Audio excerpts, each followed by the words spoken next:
1900 के शुरुआती सालों में इंडिया आजादी के लिए तरस रहा था। हर दिन गुजरने के साथ अंग्रेजों से आजादी की चाहत और तेज होती जा रही थी। नेताओं और क्रांतिकारियों दोनों को ही एहसास था कि लोगों को एक करने और उनकी उम्मीदों को दिखाने के लिए एक मजबूत निशान की जरूरत है। ये निशान तिरंगा होना था, एक ऐसा झंडा जिसके नीचे लाखों लोग खुद के राज के लिए अपनी लड़ाई में एकजुट होंगे। आंध्र प्रदेश के एक जवान आदमी पिंगली वेंकैया, जो एक सच्चे देशभक्त थे, उन्होंने अपने ऊपर यह जिम्मेदारी ली कि वो एक ऐसा झंडा डिजाइन करें जो नए इंडिया की भावना को दिखाएगा। वेंकैया कई तरह की कलाओं में माहिर थे। वो एक भूवैज्ञानिक थे, एक किसान थे और भाषाओं के भी शौकीन थे। लेकिन देश की आजादी के लिए उनका जुनून किसी और चीज से ज्यादा था। उनका मानना था कि लोगों को जोश दिलाने और देशभक्ति की आग जलाने के लिए एक राष्ट्रीय ध्वज बहुत जरूरी है। इस तरह वेंकैया की खोज शुरू हुई। 5 साल तक उन्होंने दुनिया भर के झंडों का अध्ययन किया। उन्होंने अलग अलग रंगों, चिन्हों और डिजाइनों के पीछे के इतिहास और उनके महत्व पर बारीकी से रिसर्च की। वेंकैया समझते थे कि भारतीय झंडा सिर्फ कपड़े का एक टुकड़ा नहीं होना चाहिए। ये एक ऐसा शक्तिशाली प्रतीक होना चाहिए जो हर भारतीय के दिल में जगह बनाए, चाहे उनकी पृष्ठभूमि या मान्यता कुछ भी हो। साल था 1921। महात्मा गांधी भारतीय राष्ट्रीय कांग्रेस के एक अधिवेशन की अध्यक्षता करने विजयवाड़ा में थे। यहीं पर पिंगली वेंकैया सालों की रिसर्च और उम्मीदों से भरे दिल के साथ आखिरकार महात्मा गांधी को राष्ट्रीय ध्वज के लिए अपना डिजाइन पेश करने का मौका मिला। वो अपने साथ एक नहीं बल्कि 30 डिजाइन लेकर आए थे। हर एक को ध्यान से बनाया गया था और प्रतीकों से सजाया गया था। गांधी जी ने धैर्य से सुना जब वेंकैया ने हर रंग और चिन्ह के पीछे का मतलब समझाया। जिस डिजाइन ने गांधी जी का ध्यान खींचा उसमें 2 प्रमुख रंग थे, लाल और हरा, जो भारत के 2 प्रमुख धार्मिक समुदायों हिंदुओं और मुसलमानों का प्रतिनिधित्व करते थे। गांधी जी ने रंगों के पीछे की भावना की सराहना की, लेकिन उन्हें लगा कि कुछ कमी है। उन्होंने भारत के बाकी समुदायों का प्रतिनिधित्व करने और सभी के बीच शांति और सद्भाव का प्रतीक बनाने के लिए एक सफेद पट्टी जोड़ने का सुझाव दिया। गांधी जी के सुझाव ने वेंकैया के दिल को छू लिया। उन्हें डिजाइन में एक सफेद पट्टी शामिल करने की समझदारी तुरंत समझ आ गई। तिरंगा, जैसा कि इसे बाद में जाना जाने लगा, अब पूरा हो गया था।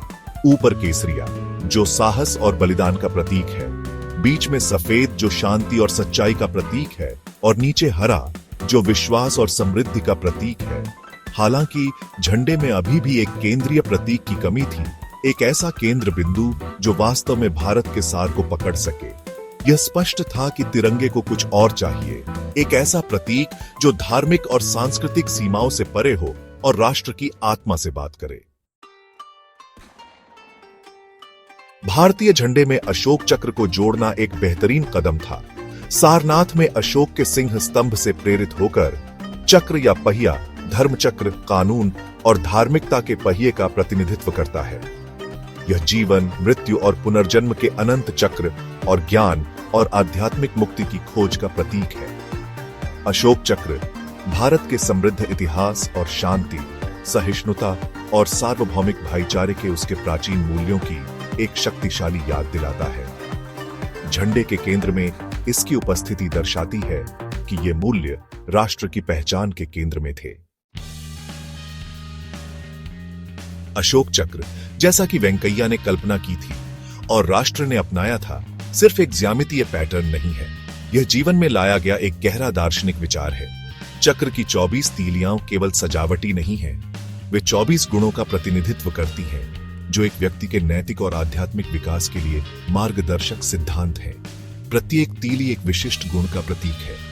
साहस, धैर्य, प्रेम, करुणा, ईमानदारी, आत्मनियंत्रण, धार्मिकता इत्यादि। ये गुण सामूहिक रूप से एक न्यायपूर्ण और करुणामय समाज की नींव बनाते हैं, एक ऐसा समाज जो नव स्वतंत्र भारत बनना चाहता था। चक्र संक्षेप में प्रत्येक नागरिक को अपने जीवन में इन गुणों के लिए प्रयास करने और एक बेहतर दुनिया के निर्माण में योगदान देने के उनके कर्तव्य की याद दिलाता है।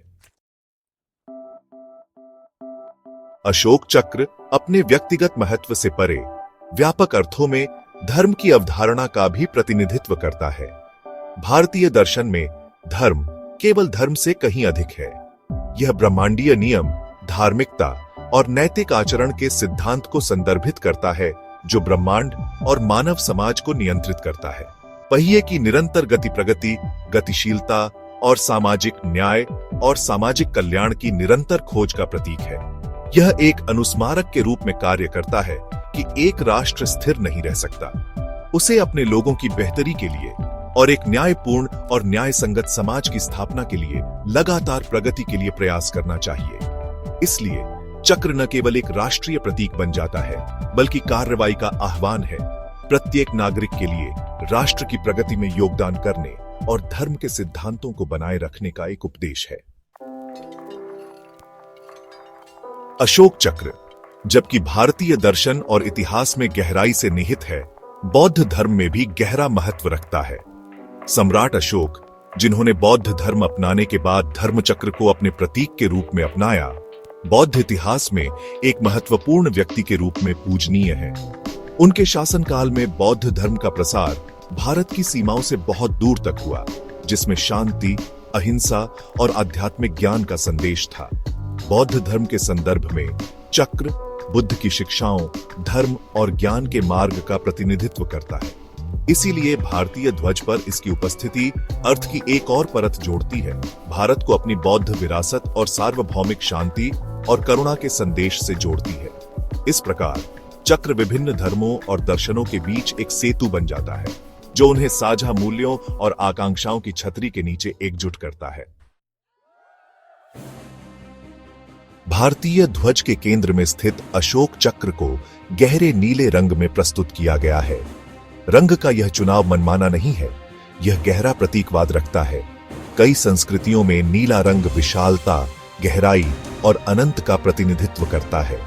यह आकाश और समुद्र का रंग है, दोनों अपनी विशालता में असीम और विस्मयकारी है।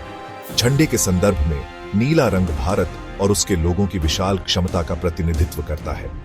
यह संभावनाओं के असीम आकाश का प्रतीक है, जो एक नए स्वतंत्र राष्ट्र के लिए आगे है, जो अपना रास्ता खुद बनाने और सितारों तक पहुंचने के लिए स्वतंत्र है। नीला चक्र ब्रह्मांड की विशालता और सभी चीजों की परस्पर संबद्धता की याद दिलाता है, एक अवधारणा जो भारतीय दर्शन में गहराई से निहित है। भारतीय ध्वज अपने तिरंगे, अशोक चक्र और प्रत्येक तत्व के भीतर अंतर्निहित गहरे प्रतीकवाद के साथ अपने रचनाकारों की दृष्टि और उस राष्ट्र की भावना का प्रमाण है जिसका वह प्रतिनिधित्व करता है।